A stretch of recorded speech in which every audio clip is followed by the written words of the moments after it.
book friends, what's up? How's it going today? Welcome back to my channel. Today's book is by an author that I have read. This is the second book I read of hers. I loved her first book. It felt very familiar to me. And this book takes place in the same kind of world. So again, this felt really familiar and kind of like going home for me. The book is titled Private Pilot by Karen Deen. These books feel very familiar to me because Karen has written them to take place in Chicago. I love Chicago, that's where I'm from. So when Karen mentions things, I feel like I know exactly where she's talking about. I can picture exactly where the characters are in the city. She brings up Lake Michigan, she brings up other cool stuff that's familiar with Chicago, so it feels very much like being home. That being said, it's also the second book. And it's, like I said, the same world, and some of the characters from the first book are in this book. And then in the first book, Gorgeous Gyno, I should say, I don't know if I mentioned that. In the first book, we met a bunch of these characters. So I was so excited to learn after I read Gorgeous Gyno that we were gonna get more of Grayson, who's Gorgeous Gyno, more of his friends. Private Pilot is about Mason. Mason is one of Gray's best friends. I loved him in Gorgeous Gyno. I was so excited to hear that the next book was going to be his book, and Karen did not disappoint. Mason is a private pilot. He flies a corporate jet for the other main character, Paige. Mason is, and I mean, look at the cover of this book. This is exactly how I pictured Mason in my head. And those darn aviators. Oh my gosh. And it's so funny because Paige mentions that several times when she looks at him and he's got those glasses on. I got it. I'm a total sucker for the aviator glasses. And of course, a man in uniform, right? I'm the typical girl when it comes to stuff like that. So I already had a vision of Mason in my head, knowing that how he was in Gorgeous Gyno, and then seeing the cover for Private Pilot. I mean, he's a vision. He's a vision, that's for sure. Mason is an Army vet. He flies the plane, her plane. He is one of Gray's best friends. I loved seeing Grayson and Tilly in this book. I loved seeing Floor. I loved seeing the other characters that we met in Gorgeous Gyno. That's an A++ for me, that it's an interconnected book like that. Paige was really interesting to me in that she is such a strong female character, and she's all about control. She's in her late 30s, I believe. Doesn't really have any friends, completely 100% married to her job, which is the CEO of her father's company. Her father has stepped aside. She has taken the reins. That was her whole life. He adopted her, and it was just him and her. That's it. And that's all her life is. To me, I loved that I could picture her exactly how Karen wrote her. Super stylish, very pretty, a woman comfortable in her own skin, strong, in a boardroom all day, you know, career woman. I got all of that, and I could imagine Paige perfectly in my head. What I also felt from her is her loneliness. And I really felt like Karen wrote that really well. In my heart was like, oh, she deserves somebody. She deserves somebody to share the amazing life she has built for herself. She doesn't have many friends. She just has her dad. You know, her life was, even though she's jet setting around the country and around the world representing her company, and she's good at what she does, she's a smart cookie, she has nobody else. And my heart really felt for her. And interestingly enough, Mason is very charismatic. He's kind of a ladies' man. He likes control. He's a pilot. He flies machinery. I mean, there's some level of control and ego when it comes to something like that. And has great male friendships. And so to me, they were almost like the yin and yang. I loved how the build to them and their story kind of unfolding, because when the story starts, they've known each other. Mason's been flying for her for 6 months already. I believe it was 6 months. And they are trying to keep it very professional, but yet they know they have something. And Mason is trying to figure out how to break through the 10-foot brick wall she has around herself.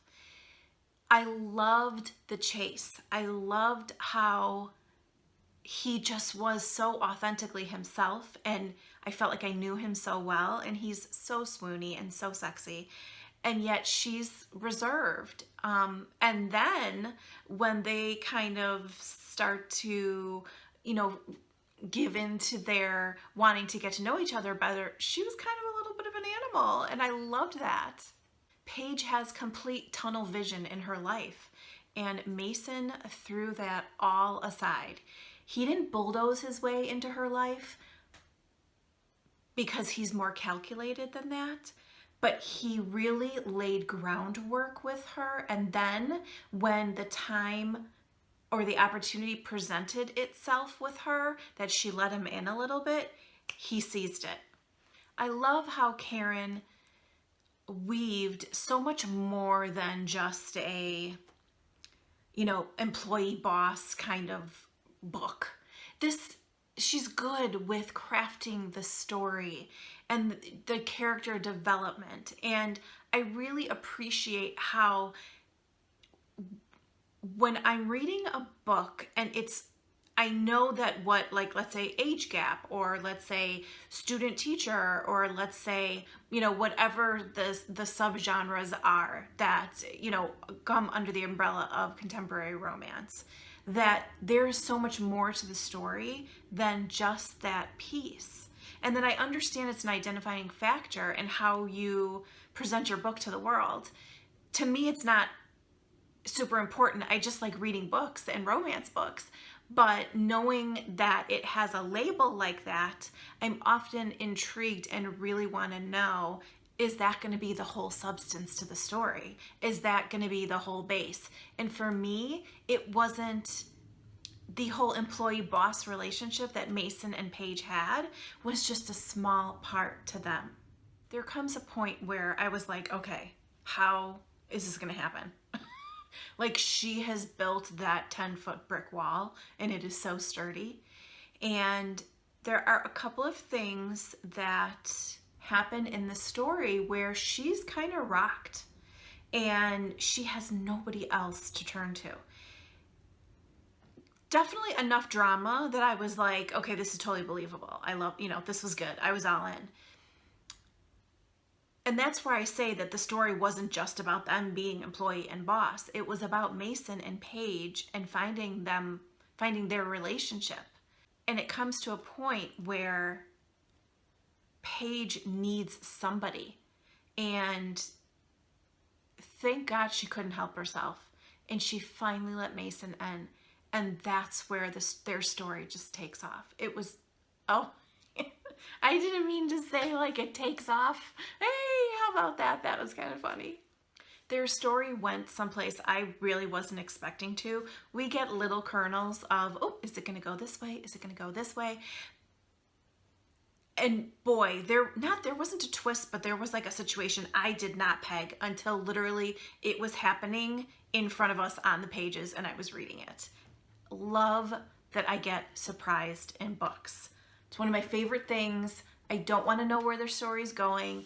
And I've said before, if I don't know how it's going to happen, I haven't figured it out 3/4 of the way through the book. Love that. That's a great book to me. And this was a great book. It's funny because I kept, and this is so terrible, but so one of my cousins is a private pilot. He flies a private corporate jet. And I have not heard any stories. I don't know anything. But I couldn't help. And I know who he flies for, so I know that there's no Paige in his life. And he's happily married with children. but I couldn't help but wonder if people looked at him like Mason. He's a handsome young man. You know, it was funny, and it was a way that I connected to the story a little bit more than just reading it. I was really enamored with how we got to know them both separately. We get to hear from both of them. It's dual perspective. And I love how we got to know each of them so well. And I was so invested in each of their journeys that were running parallel to them falling in love and ultimately being together. I loved their banter. Mason is quick-witted. He's, you know, got a little bit of a, you know, dirty boy side to him, and that behind this super well put together, you know, strong woman, there was this story of just her and getting to know her at the same time we were getting to know Mason. I felt like I knew them as characters by themselves, and that was so well done by Karen. And so that when they finally got together and their story met, we continued to go on that journey with them. And I love the chase. I mean, yeah, I just do. I love the chase. But I think what this book and what Private Pilot and what Gorgeous Gyno had was, it wasn't all the chase. It was about them as characters and their lives. And it's so meaty, and I just devour all of that kind of stuff. I love when we get super deep, in depth with the characters and we get to know them like people in our lives. And that's how I felt about Mason and Paige and Grayson and Tilly. And I can't wait to see who Karen is going to write about next. I actually don't know. I don't think I know. I feel like we got a little bit of something with Lex, one of Mason and Grayson's friends. But then there's also Tate. So I feel like those are going to be the stories we're going to get, I hope. And I'm very much looking forward to them. I will make sure that I put the video that I did for Gorgeous Gyno in the comments below. You can read these books as standalones, but I do highly recommend, because you get so much more if you read them, if you read Gorgeous Gyno first and then read Private Pilot. So that would be my recommendation.